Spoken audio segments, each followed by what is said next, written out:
Монгол Улсын их хурлын дарга Мие Гомбын инх бол тулгар төрийн 2225 жил, их Монгол улс байгуулагдсны 810 жил, үндэсний эрх чөлөө тусгаар тогтнолоо сэргээ мандуулсны 105 жил, ардын хувьсгалын 95 жил, үндэсний их баяр наадмын нээлтийн үйл ажиллагаанд оролцсон.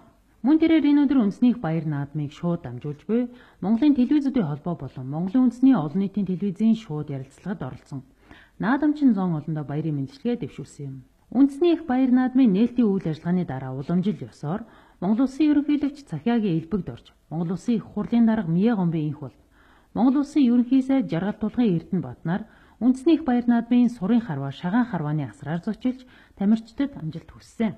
Түүнчлэн Улсын их хурлын дарга 7 дугаар сарын 12-ны өдөр Өвөр Хангай аймгийн Тарагт сумын алдарт уяач Бадарлын инх баатрын Хүй 7 худаг дахь уяагаар зочиллоо.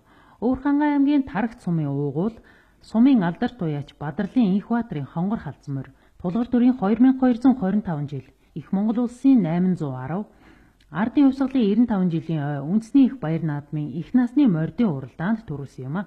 Уяач инх баатарт гарын бэлэг гардуулж төрийн их наадамд тод магна торгон жолоогоо өргүүлсэн хонгор халдсан моринд хадаг зүүсэн.